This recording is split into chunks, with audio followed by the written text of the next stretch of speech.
Olá, pessoal. Vamos continuar a leitura do livro Como Iniciar uma Igreja Local, com ênfase nas igrejas nos lares, de minha autoria, publicada pela editora Ebenezer. Hoje a gente vai ler o capítulo 5, que fala sobre como arrecadar dinheiro e como gastar. Se você tem ideia aí de iniciar uma igreja aí na sua casa, como arrecadar o dinheiro e como gastar. A gente vai ver aqui nesse capítulo. E diz o seguinte, ó. Como já vimos no capítulo anterior, a igreja se reunia todo primeiro dia da semana, domingo, né? Com a finalidade de partir o pão, de fazer a ceia do Senhor, né? Está lá em Atos 20, versículo 7. Ou seja, celebrar a ceia do Senhor. Da mesma forma, nessa reunião, Paulo ordena às igrejas do primeiro século que no primeiro dia da semana fizesse a coleta para o povo de Deus e que cada um separasse uma quantia de acordo com a sua renda, conforme está lá em 1 Coríntios, capítulo 16, versículo 1 e 2. Vamos ler essa passagem, que diz assim, 1 Coríntios, capítulo 16, versículo 1 e 2. Quanto à coleta para o povo de Deus, faça como ordenei às igrejas da Galácia.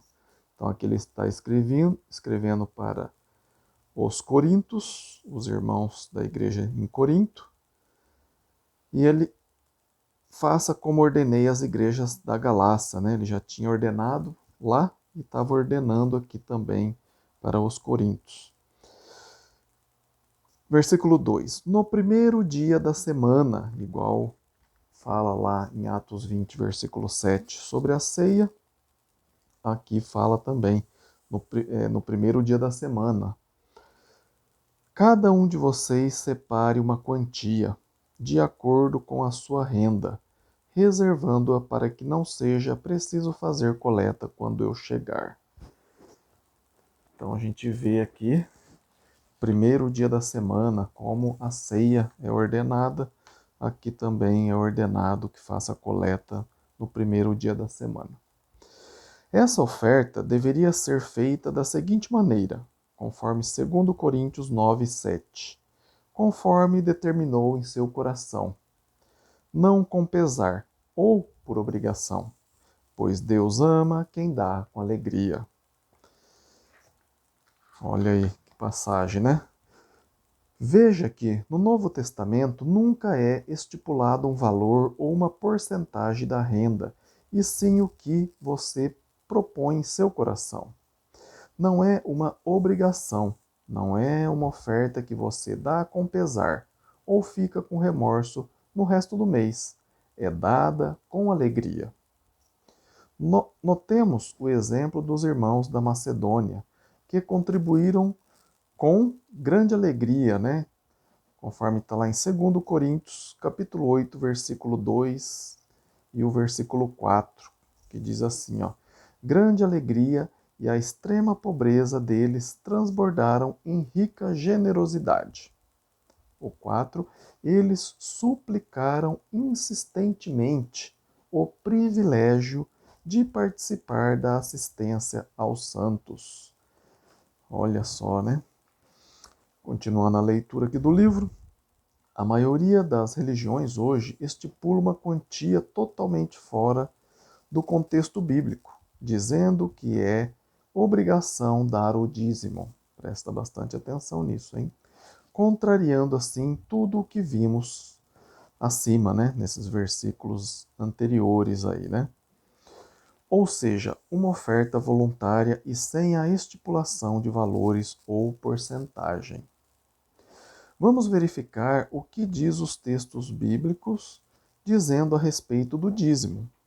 Em Levítico, capítulo 27, versículo 30, 32 e 34 diz, no 30, todo o dízimo da terra, seja dos cereais, seja das frutas, pertence ao Senhor. São consagradas ao Senhor. O 32. o dízimo dos seus rebanhos, um de cada 10 animais que passem debaixo da vara do pastor, será consagrada ao Senhor. 34. São esses os mandamentos que o Senhor ordenou a Moisés no monte Sinai para os israelitas. Para quem? Para os israelitas. Você é israelita?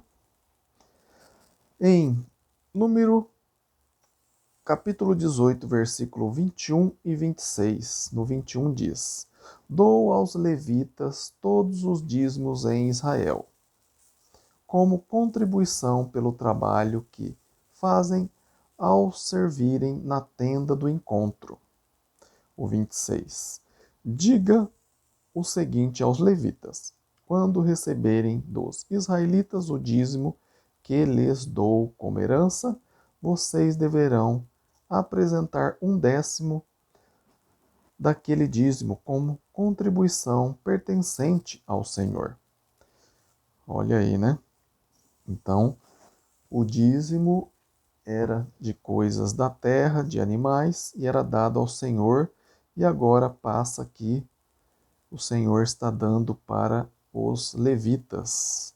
E os levitas teriam que separar o dízimo do dízimo e dar para o Senhor, né, para eles sempre lembrar, né, que o dízimo era do Senhor e não deles, e eles acabar pensando que eles são deuses, né?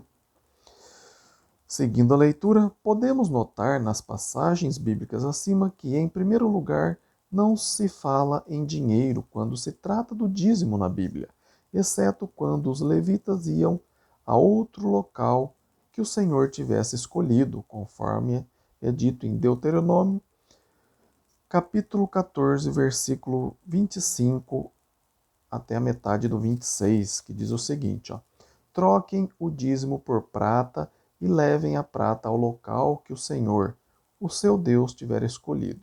Com a prata, compre o que quiserem: bois, ovelhas, vinho ou outra bebida fermentada, ou qualquer outra coisa que desejarem. Isso aí está lá, Deuteronômio, capítulo 14, versículo 25 até metade do 26.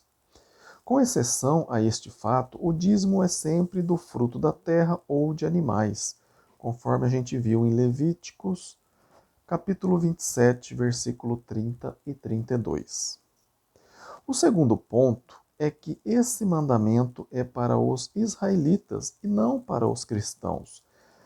Levíticos 27, versículo 34. São esses os mandamentos que o Senhor ordenou a Moisés no Monte Sinai para os israelitas. Olha aí para quem que é, né? O terceiro ponto é que não devemos trazer para a era cristã, o Novo Testamento, os mandamentos feitos no Antigo Testamento para os israelitas, como diz em Hebreus, capítulo 8, 9 e 10. Você pode ler esses 3 capítulos para entender o contexto, mas vou separar apenas os versículos do capítulo 8, o versículo 13, e do capítulo 10, o versículo 9, respectivamente. Diz assim: Chamando nova esta aliança, ele tornou antiquada a primeira, e o que se torna antiquado e envelhecido está a ponto de desaparecer. Esse foi o Hebreus 8:13. Agora eu vou ler Hebreus 10:9, a segunda parte do 9. E ele cancela o primeiro para estabelecer o segundo, né? Sabemos que toda a escritura é inspirada por Deus. Segundo Timóteo 3, versículo 16 e 17 diz isso. Mas temos que usá-la dentro do contexto de cada época e aplicar os mandamentos para cada público especificado, em vez de realizarmos interpretações para satisfazer as nossas necessidades. Sugiro que, em outro momento, você pegue uma chave bíblica ou uma concordância bíblica e pesquise todas as passagens que falam sobre o dízimo. Leia com calma e atenção. e seja honesto com você mesmo, verificando se o que foi dito acima é coerente. Depois de entender que só existe a oferta voluntária para os cristãos e que ela faz parte do culto ao Senhor Jesus Cristo, o que fazíamos após o culto em minha casa era decidir como iríamos usar a oferta daquele primeiro dia da semana. Usávamos sempre da seguinte forma: primeiro, para os irmãos que estavam com algum tipo de necessidade, conforme Atos 4:35, que diz o seguinte: e o colocavam aos pés dos apóstolos, que o distribuía segundo a necessidade de cada um. Depois de fazer isso, no culto aqui na minha casa, depois ajudávamos os de fora. Neste último caso, o irmão que desse a sugestão levava o dinheiro da oferta para comprar o que a pessoa estava necessitando, aproveitando o momento para levar a palavra de Deus também para essa pessoa. Quando fosse levar uma cesta básica, pagar alguma conta, pregava Jesus Cristo para essa pessoa, para que ela pudesse ser salva também. Se não houvesse necessitados, comprávamos Bíblias, estudos bíblicos, cadeiras para o culto, utensílios e ingredientes para servir a ceia, entre outras coisas para a proclamação do Evangelho de Cristo. Então aqui, tá essas sugestões aí de como a gente fazia o culto aqui na minha casa, tá bem? Se você ficou com alguma dúvida sobre a oferta voluntária, sem estipular valor algum, que fala nas passagens que a gente viu, escreva para mim. Se você também tem dúvida sobre o dízimo, você provavelmente, se é de alguma denominação, sempre deu o dízimo, e fala: Ronaldo, você está totalmente errado. A gente pode estudar, porque eu sei que é difícil, quando a vida toda aprendemos de uma forma e de repente a gente vê na Bíblia que a gente foi enganado, que não, a Bíblia não fala dessa forma, tá bem? Terei o maior prazer de explicar para você com mais detalhes, tá bem? Volte o vídeo aí, releia. Se você quer uma cópia em PDF ou adquirir esse livro, também escreva aí para mim. Meu e-mail é ronaldozm@gmail.com. Terei o maior prazer de enviar uma cópia em PDF gratuitamente para você. Se você quiser o livro fisicamente, aí tem um valor, que é a produção dele. E se você tem dúvidas sobre outros assuntos, escreva para mim. Terei o maior prazer de sentar e tirar a sua dúvida, tá bem? Compartilhe aí para que mais pessoas aprendam a respeito da oferta, de como ofertar e gastar o dinheiro da oferta, para a honra e glória do nosso Senhor Jesus Cristo, tá bem? Incentive aí seus familiares, amigos a se inscrever no canal para que eles também possam aprender. Deixa o like se você está gostando, tá bem? E depois a gente vai ver como formar a banda de louvor, capítulo 6, Então, já deixa o sininho acionado aí para você não perder nada, tá bem? Fiquem com Deus e até o próximo vídeo. Amém?